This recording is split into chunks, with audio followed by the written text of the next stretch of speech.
स्वागत है दोस्तों।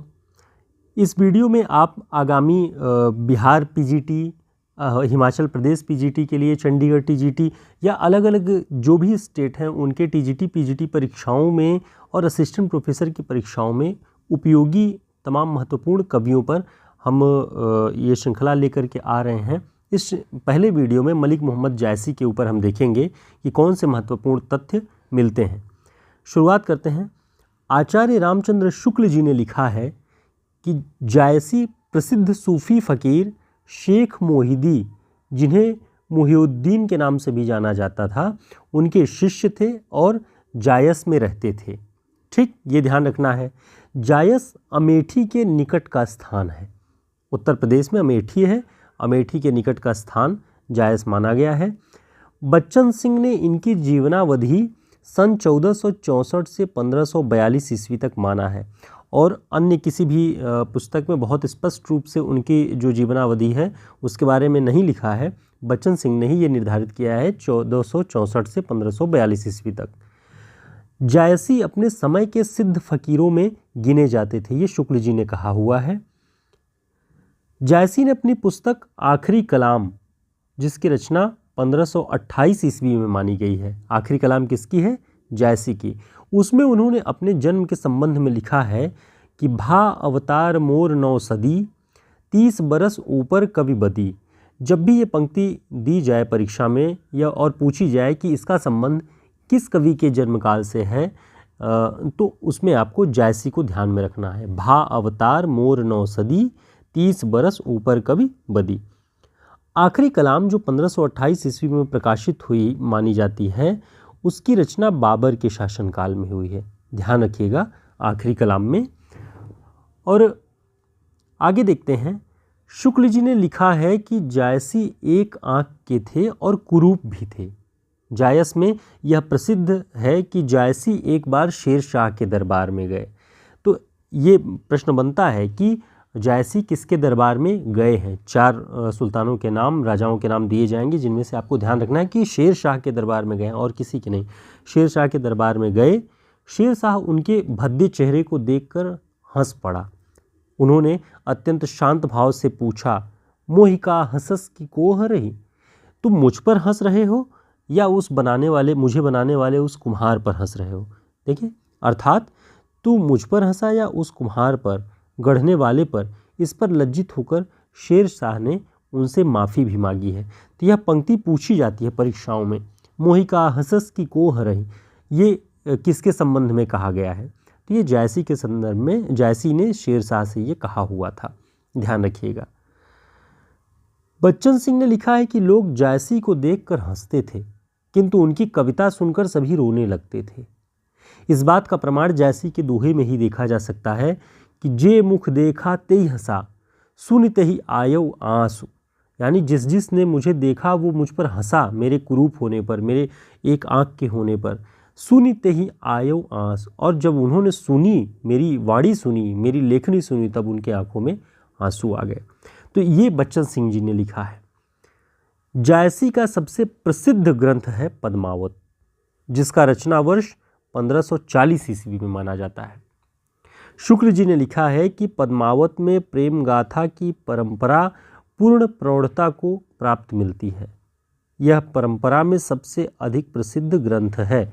यानी प्रेम गाथा की जो एक परंपरा चल रही थी कविता में, उसकी प्रौढ़ता पद्मावत पर पहुंचकर प्राप्त होती है। पद्मावत पर पहुंचने के बाद ये इससे प्रसिद्ध कोई ग्रंथ नहीं लिखा गया। तो सबसे अधिक प्रसिद्ध ग्रंथ प्रेम गाथा की परंपरा में पद्मावत ही माना गया। आचार्य शुक्ल जी ने बताया है कि पद्मावत की जो हस्तलिखित प्रतियां हैं वो अधिकतर फारसी अक्षरों में मिलती हैं। उन्होंने ये लिखा हुआ है। तो किस अक्षरों में मिलती है? फारसी अक्षरों में मिलती है। पद्मावत में जायसी ने बादशाह शेर शाह की प्रशंसा की है। प्रशंसा करते हुए उन्होंने लिखा है, शेर शाह दिल्ली सुल्तानू, चारहु खंड तपय जस भानु। ये पद्मावत में जायसी जी ने लिखा है। और किसके बारे में? शेर शाह की प्रशंसा करते हुए। ध्यान रखिएगा इस बात को। शेर शाह दिल्ली सुल्तानू, चारहों खंड तपय जस भानु। आचार्य शुक्ल जी ने जायसी के संदर्भ में लिखा है कि हिंदू हृदय और मुसलमान हृदय आमने सामने करके अजनबीपन मिटाने वालों में इन्हीं का नाम लेना पड़ेगा। ठीक, हिंदू हृदय और मुसलमान हृदय आमने सामने करके दोनों के बीच का जो एक सांप्रदायिक अंतर था, सांप्रदायिक एक दूरी थी, उसकी उस अजनबीपन को मिटाने में इन्हीं का नाम लेना पड़ेगा, शुक्ल जी लिखते हैं। आगे वे और लिखते हैं कि कबीर ने केवल भिन्न प्रतीत होती हुई परोक्ष सत्ता की एकता का आभास दिया था। यानी जो भिन्न प्रतीत हो रही थी परोक्ष सत्ता, ईश्वर की सत्ता, उसकी एकता का आभास कबीर ने दिया। लेकिन प्रत्यक्ष जीवन में जो एकता की आवश्यकता थी, एकता का दृश्य सामने रखने की आवश्यकता किसने किया? जायसी ने।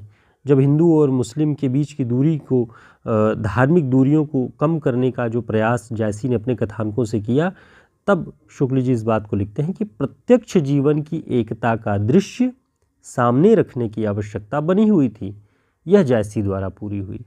तो ये शुक्ल जी के कथन हैं, आप इन्हें ध्यान रखिएगा। इसके अलावा जायसी ने जो इनकी तीन रचनाएं बहुत प्रसिद्ध हैं। अखरावट। अखरावट में वर्णमाला के एक एक अक्षर जैसे क, ख, ग, घ सब के नाम से सिद्धांत संबंधी तत्वों भरी चौपाइयाँ हैं। हर एक अक्षर के नाम से सिद्धांत संबंधी तत्व है अखरावट में। अखरावट का नाम ही अक्षरावट है, लेकिन वो भदेसपन के कारण या कहिए कि अपभ्रंश अवस्था के कारण अखरावट कहा गया अक्षरावट को। आखिरी कलाम 1528 ईस्वी में है। इसमें कयामत का वर्णन है, ध्यान रखिएगा, और बादशाह बाबर की प्रशंसा है। पद्मावत 1540 ईस्वी में लिखा गया। बीपीएससी के परीक्षा में पूछा गया था तमाम प्रेमाख्यानक नाम, 4 प्रेमाख्यानक कथाओं के नाम लिख करके कि इनका क्रम बताइए, तो उसमें पद्मावत का भी नाम था। जब तक इसके सन को आप ध्यान नहीं रखेंगे तब तक क्रम नहीं बना सकते। तो पद्मावत 1540 में है। रतन सेन और पद्मावती की प्रेम कथा है। शुक्ल जी के अनुसार इसमें इतिहास और कल्पना का योग है। इसे ध्यान रखिएगा कि जब भी परीक्षाओं में पूछे कि शुक्ल जी के अनुसार किस ग्रंथ में, किस कथानक में इतिहास और कल्पना का योग है, तो शुक्ल जी ने लिखा है पद्मावत के बारे में। इन रचनाओं के अलावा जायसी के अन्य ग्रंथ हैं चित्ररेखा, कहरानामा, मसलानामा। ये 3 और रचनाएं जायसी की प्रसिद्ध हैं। चित्ररेखा, कहरानामा, मसलानामा। आचार्य रामचंद्र शुक्ल जी ने जायसी ग्रंथावली नाम से इनकी रचनाओं का संपादन किया हुआ है, जो कि 1924 ईस्वी में प्रकाशित हुआ है। इसके अलावा शुक्ल जी ने त्रिवेणी जो पुस्तक लिखी, उसमें भी उन्होंने जायसी को सम्मिलित किया हुआ है। सूर, तुलसी और जायसी, तो जायसी को त्रिवेणी में भी उन्होंने लिया हुआ है। विजय देव नारायण शाही ने भी जायसी नाम से 1983 में एक ग्रंथ लिखा, आलोचनात्मक ग्रंथ है यह। तो जब भी जायसी नामक पुस्तक 1983 वाली पूछी जाए तो विजय देव नारायण शाही।